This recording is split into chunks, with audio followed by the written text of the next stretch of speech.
Okay, we're going back to More Than Just a Pretty Face by Syed Masood. Chapter 3. Ms. Sabswari had one of the most amazing home kitchens I've ever seen, but according to Sorab and Kaval, she never used it. They said their mother wanted to be known as a terrific cook, but had no desire to actually make food. This was great for me. Whenever it was Mrs. Sabswari's turn to host the almost weekly get-togethers that society uncles and aunties held at their homes, get-togethers that their children were forced to attend, Mrs. Sabswari paid me to cook for her and not tell anyone about it. Honestly, the kitchen with its massive gas range and loaded pantry was so awesome that I would have worked there for free, but I like getting paid just fine. The fact that Kaval dropped by every once in a while was a bonus. Sarab came to hang out with me too, but that was a lot less exciting. In fact, it was a little annoying. Any edible ingredients close to him were always in danger of disappearing. The amount of cardamom he swallowed over the years had to be toxic. The menu Mrs. Sabswari had downloaded from an #Auntie Life blog for this particular event was pretty standard for a Desi party or Dawat. There was a ton of food because otherwise what would people say? But the level of difficulty was low. I was grinding masalas with a pestle for Bombay biryani and cheering fragrance of cinnamon and dark bite of black pepper blossoming in the air when Kaval bounded in. She was wearing a pink t-shirt with a Louis Vuitton symbol on it and sweatpants. Her hair and makeup were, as always, perfect. Sorry, I'm still in my PJs. I know it's noon already. She arched her back and stretched. I'm having such a lazy day.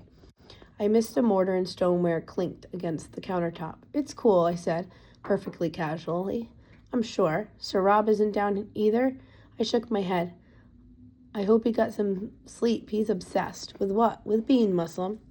He's definitely been getting serious about it. I haven't seen him much lately. He's always been serious, she said. Now he's getting, I don't know, it's becoming the only thing he does. If he doesn't stop making comments soon about what I wear or how I don't pray enough, I'm going to slap him. He's been irritating Zar, too. Yeah, well, Intizar doesn't have to live with him. Kaval stepped toward me and moving a little closer than was necessary to get a look at what was going on with the food. When she saw chunks of lamb I just finished cleaning the fat off to reduce the gamey smell, she made a face.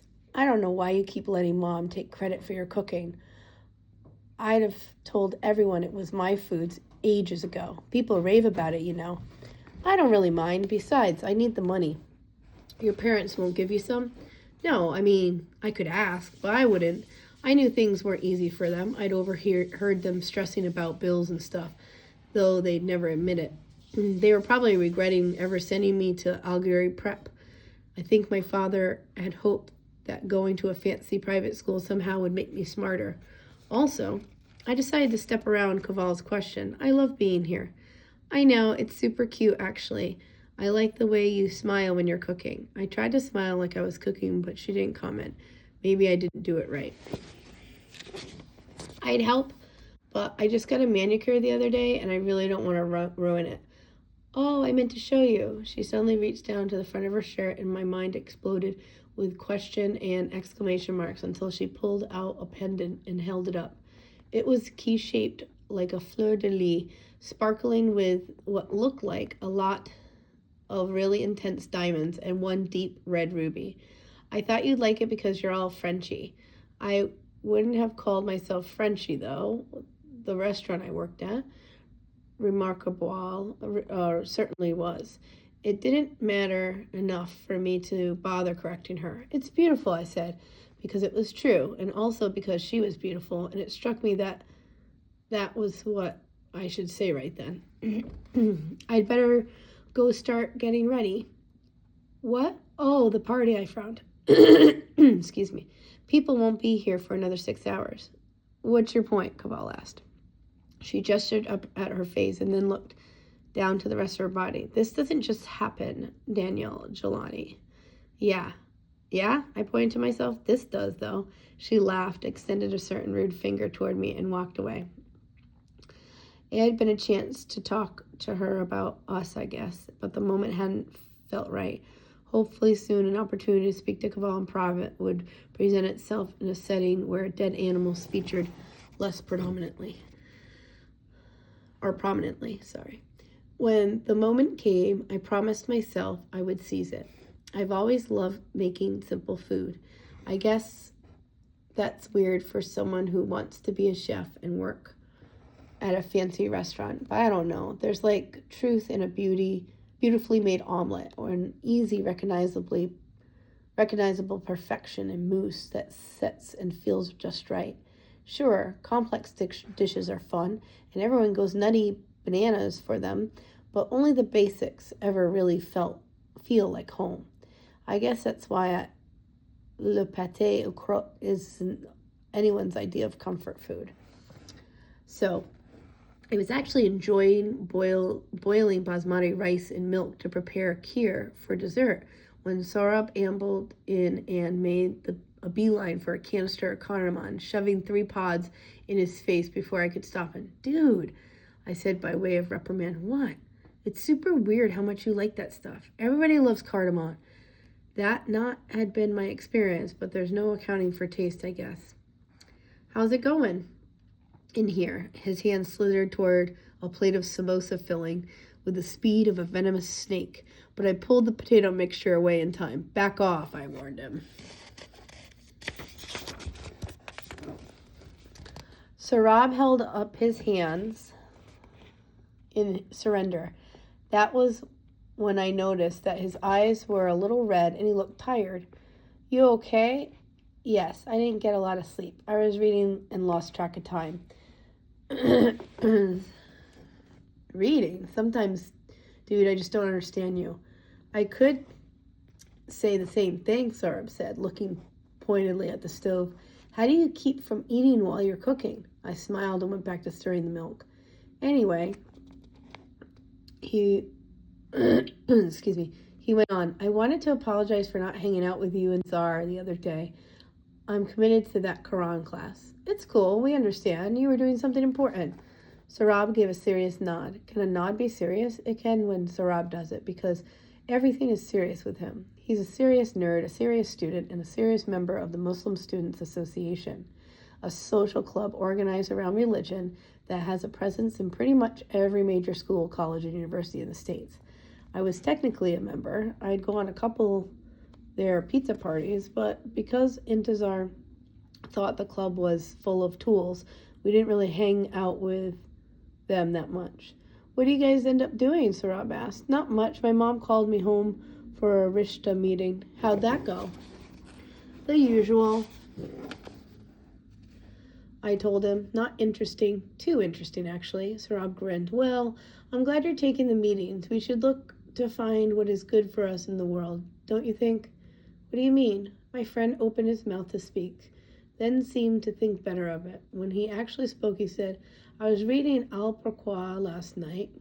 Sorry if I mispronounced it. Wait, you were up late reading the Quran? Of course. What did you imagine? I don't know, a novel or something. What's the point of a novel? To have fun, I guess. Saurabh harumphed. It sounded awfully like one of my dad's grunts and said, anyway, there is part of that chapter where God says that sometimes you think you love someone, but it isn't good for you. And sometimes you don't want something, but that thing ends up being the best for you. I still don't get it. I'm just saying that you should keep taking the Rishta meetings. You haven't found what is best for you yet, even if you think you have. Was he talking about Caval? No way. I was so careful to never let on that I liked his twin sister. We've been friends forever. I didn't want to make things weird between us. I was caught so off guard by Saurabh's advice that I almost missed his hand sneaking toward a plate of kebabs. Step away from the food, Yar. You know what? Get out of my kitchen. It is actually my kitchen, he reminded me. That was a fair point, but I still scowled at him hard. Fine, I'll see you at the party, Saurabh said. You'll have fun. Your fan club is going to be there. Mrs. Sabzari was known throughout the Bay Area for her amazing kofta korma. She told everyone the recipe was for, sorry, she told everyone the recipe for it was ancient, passed down to her from her great-grandmother in exchange for a promise that would never be shared with anyone who did not also share her blood. I'd actually come up with this particular recipe during an e-contest. I'd been pretty sure my variation of the classic dish would turn into something special, but I hadn't been able to try it out until Mrs. Capadia had grabbed our papers and returned them a whole week later. I'd failed. Apparently, Miss Capadia didn't have much of a culinary imagination. Still, I love making the dish, especially because I got to use the Sabvaris massive, exquisitely crafted Moroccan clay tagines. Humming and bopping along to the latest Spotify playlist Zara sent me, I rolled out beef meatballs seasoned with cilantro, mint, green chilies, ground Kashmiri, and red peppers, pureed roasted onions, and all. The soul of this salon was ground almonds and cashews, which added a beautiful texture and richness to the curry. Whistling, I whipped them together with yogurt, poppy seeds, coconut, and dried spices. Once I sauteed the yogurt mixture, I added cream and water, and then wrapped up the prep by trusting the oven with a tangine full of everything I prepared, along with beating hearts of pretty much all desi food, ginger, and garlic. I could tell you what was going to be good before it was done. I loved that feeling, that certainty in the excellence of my own work, which I had only ever found in the kitchen. Sure, I got a lot of attention for looking good, but the ability to create something beautiful